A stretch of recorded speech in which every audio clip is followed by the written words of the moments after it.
Welcome to the Nigerianomics channel. Nigeria earned 19.4 trillion naira in 2024. Out of that, it spent 11.9 trillion, just paying interest on debt it already owes. Not building roads, not funding hospitals, not investing in power, just interest.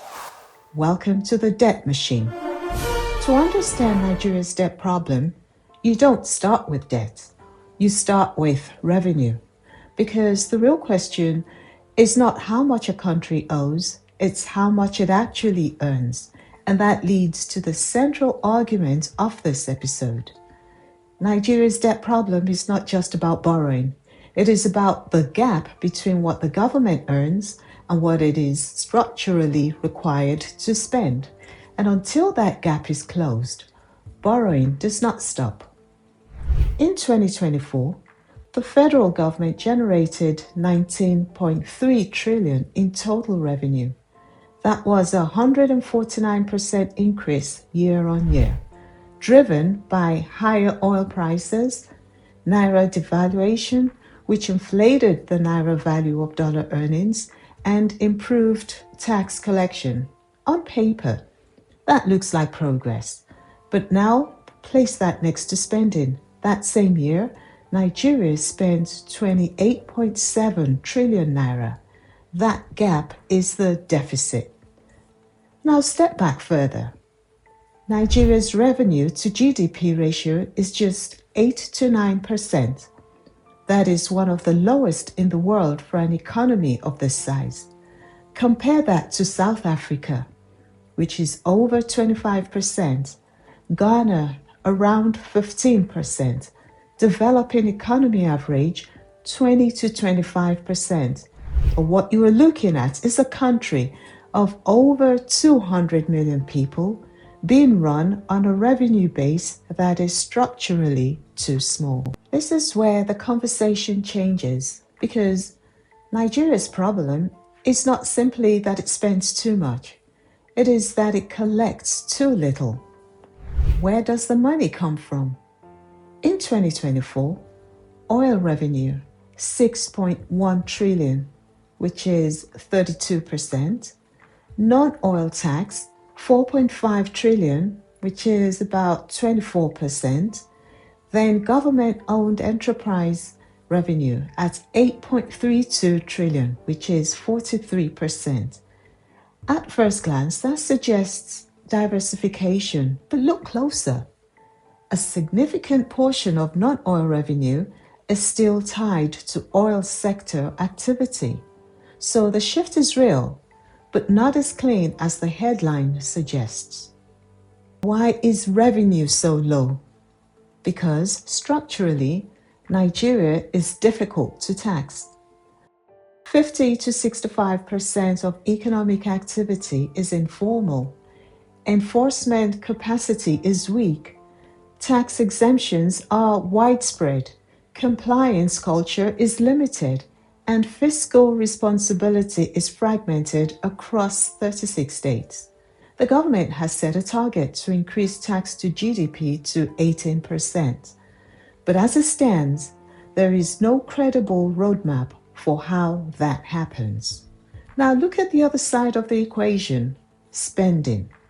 In 2024, debt servicing 11.8 trillion naira at 41%.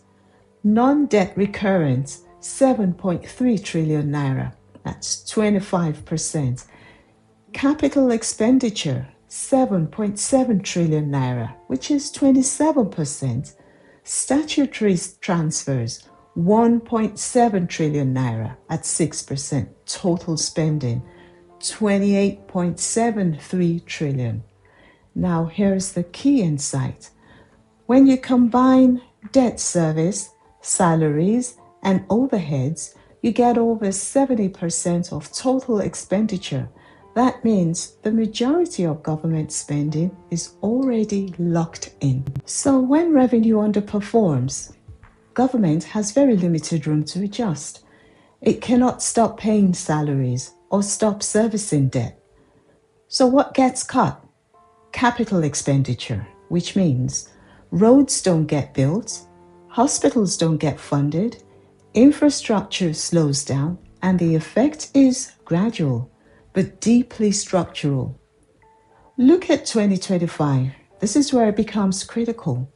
Between January and July 2025, revenue was 13.6 trillion naira, debt service was 9.8 trillion naira, salaries at 4.45 trillion naira, combined 14.32 trillion naira.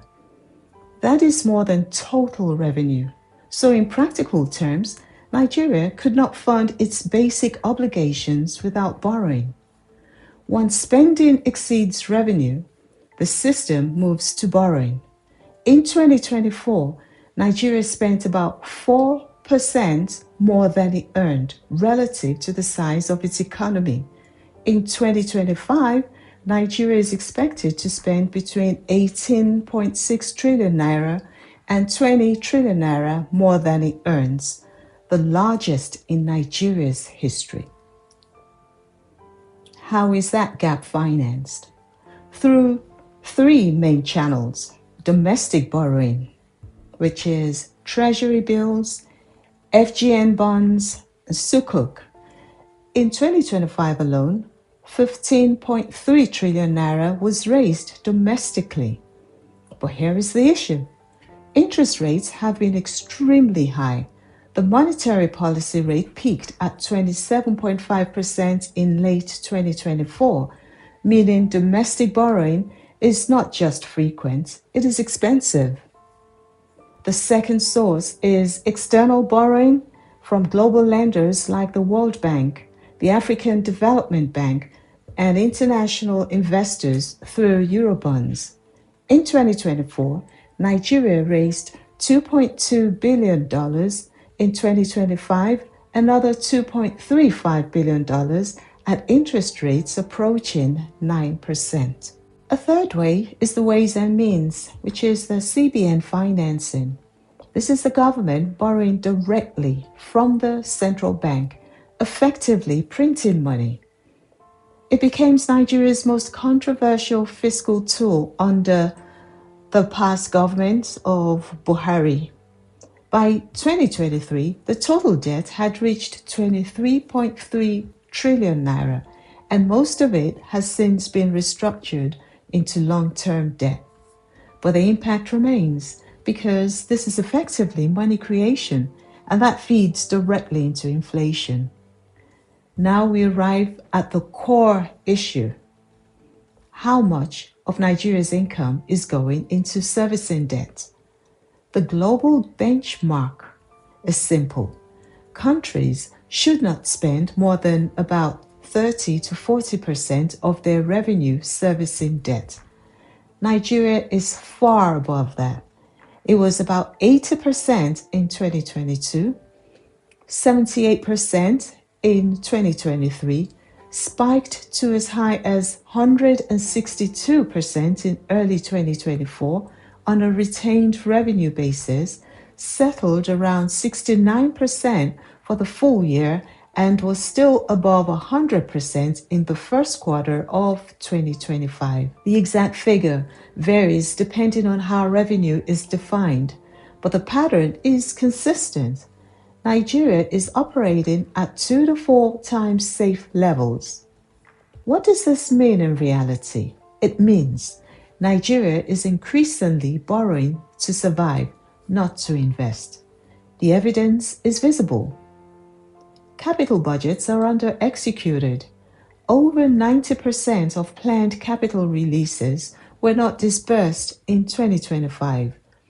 $2.3 billion used to service external debts is almost identical to the amount recently borrowed.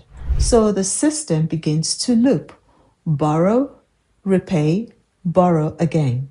By early 2025, Nigeria's total debt had reached about 149 trillion naira, or roughly $97 billion. It's split almost evenly, about 47% external and 53% domestic. Each has its advantages and risks. External borrowing is usually cheaper and longer term, especially from institutions like the World Bank, but it exposes the country to exchange rate risk. Domestic borrowing avoids that currency risk and is easier to assess, but it can crowd out businesses because government ends up absorbing most of the available credit. Because when government offers 20% plus returns on treasury bills, banks respond rationally. They lend to government instead of businesses, which suppresses investment, credit growth, job creation, the very things needed to expand the tax base. Now, this is one of the most misunderstood parts of the system. Nigeria's external debt is denominated in dollars, but government revenue is in Naira. So when the Naira weakens, the same debt becomes more expensive. For example, in June 2023, the exchange rate was about 770 Naira to the dollar, and Nigeria's external debt was valued at around 33 trillion Naira. By June 2024, the Naira had weakened to about 1,470 to the dollar, and that same debt was now worth about 63 trillion Naira. In dollar terms, the debt barely changed. In Naira terms, it nearly doubled. That is 30 trillion Naira added without new borrowing. And this creates a paradox because Naira devaluation also increases revenue. So government earns more and owes more at the same time. To further clarify this, the devaluation boosted government revenue, that is, oil income in Naira, went up, which is the reason the IMF noted revenue collection strengthened in 2024. But that same devaluation inflated the Naira-denominated debt service bill, so government earns more and owes more simultaneously. So what are we borrowing for? On paper, borrowing is meant to fund the development, infrastructure, transport, education, and social programs. You see this in the World Bank program loans, Sukuk bonds for roads, and Chinese financing for rail projects. But now look at the structure. When over 70% of spending is recurrent and capital budgets are under executed, then borrowing is not fully going into investment. In practice, a significant portion is sustaining the operational cost of government, which runs directly against the Fiscal Responsibility Act. Are these borrowings generating returns? In many cases, projects are delayed, abandoned, or poorly maintained, which means the economic return required to justify the borrowing is often not realized. A question we can ask is the debt sustainable? On the surface, Nigeria looks stable. Debt to GDP, 52%, which is below the IMF threshold of 55%. But this is misleading because GDP is not what government spends, revenue is. So the real metric is debt to revenue. And this is the core problem. Nigeria collects just 8 to 9% of its economy in revenue, while its peers collect 20 to 25%. So relative to what it actually earns, Nigeria's debt burden is significantly heavier than headline ratios suggest. So why not simply raise taxes? Because the constraints are real, compliance is weak, a large share of the economy is informal, enforcement capacity is limited, and public trust in government is low. On top of that, there is strong political resistance. Even attempts to raise VAT have faced pushbacks from states. So why not cut spending? Because much of it is difficult to reduce. Salaries are politically sensitive, especially in a country where unemployment is already high. Debt service is contractual. It has to be paid.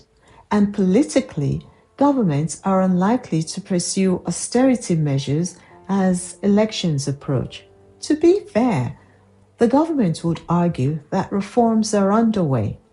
Are those reforms happening fast enough to offset the debt dynamics? So, is Nigeria in a debt cycle? By definition, yes. A debt cycle occurs when a country borrows to service existing debt, and each cycle reduces fiscal space further. And the pattern is clear. Borrowing is now closely tracking repayments, capital investment is being squeezed, and most spending is still tied up in recurrent obligations. Nigeria is not just carrying a debt, it is rolling it forward. This is not a prediction, but it is a trajectory risk if this continues. The first scenario, debt stress. Nigeria's debt to GDP is approaching the IMF's 55% warning threshold. At 52% in 2024, if oil prices fall, the Naira weakens further, or revenue continues to miss targets, the ratio could breach it quickly. Ghana crossed 80% before requesting debt restructuring in 2022. Zambia defaulted. The mechanism is the same. Revenue collapses, debt service consumes everything. Capital spending stops, economy contracts, revenue falls further. Debt burden could escalate quickly. The second scenario is persistent inflation. Another risk, which continued borrowing keeps pressure on the system. Monetary conditions remain tight, and the result is reduced purchasing power for households. The third scenario is the market access pressure. It is a risk. As borrowing costs increase, investor confidence starts to weaken, making it harder and more expensive to raise new funds. Nigeria still has access to markets, but that access is confidence dependent. What are the alternatives? At a structural level, there are four main levers. And again, none of these are new ideas. Most of them are already in motion. The issue is not direction, it is scale, consistency, and enforcement. The first and most important lever is revenue reform, because without fixing revenue, nothing else holds. And to be clear, this is not starting from zero. There are already efforts to consolidate Nigeria's tax system, reducing fragmentation across multiple agencies and overlapping taxes. The intention is to simplify compliance and improve efficiency. There is also progress in digital tracking, with expansion of POS systems, bank transactions, and BVN-linked identities. Government visibility into economic activity has increased significantly. Formalization is also gradually improving. More businesses are entering the formal system, and exemptions are now under greater scrutiny, with growing awareness of how much revenue is lost through waivers and negotiated tax reductions.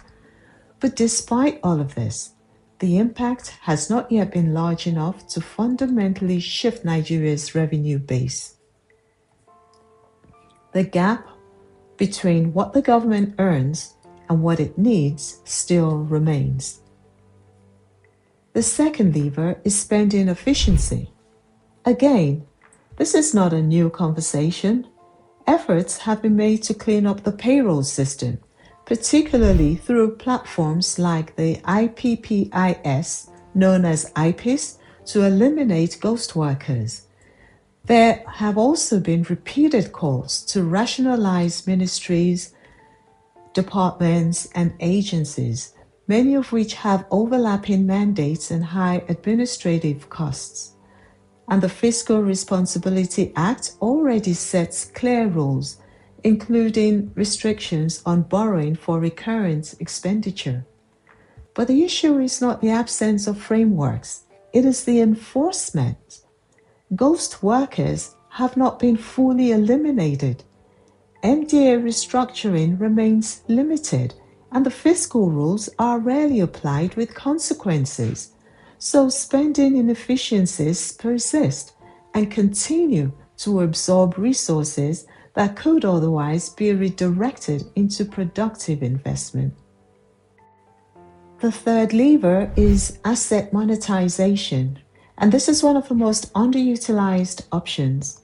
Nigeria holds a large portfolio of state-owned assets that includes underperforming refineries, power sector assets, government-owned land in high-value urban areas, and equity stakes in both listed and unlisted companies. In theory, these assets could be restructured, privatized, or concessioned to generate both immediate capital and long-term efficiency gains. There have been discussions around this and occasional attempts at privatization, but progress has been slow, inconsistent, and often politically contested. As a result, assets that could be generating value remain underutilized or loss-making. The fourth lever is oil sector reform, because despite everything, oil still drives the fiscal system. Nigeria's production capacity sits between 1.5 and 1.8 million barrels per day, but actual output has been constrained by theft, pipeline vandalism, and underinvestment. The Petroleum Industry Act was designed to address some of these structural issues and attract new investment, but implementation has been slow, and until production increases and leakages are reduced, Nigeria's most important revenue source remains underperforming. Each of these matter, but none are easy, and none work in isolation. Nigeria is not broke because it is poor. It is broke because it built a system that spends more than it collects, borrowed to close the gap, and allowed interest to compound while the currency weakened. The oil wealth was never converted into a stable tax base. The tax base was never converted into fiscal discipline. And now, each year, the system must borrow more just to stand still. So the next time you hear that Nigeria has borrowed again, ask a different question. Not just how much, but is this borrowing expanding the future or simply postponing the pressure? Do you think Nigeria can grow its revenue fast enough to break this cycle, or is borrowing going to remain the default? Let me know in the comments. And if you found this useful, like the video, it helps more people to see it, and subscribe to Nigerianomics, where we break down the numbers behind the headlines so you can understand what's really happening in the economy.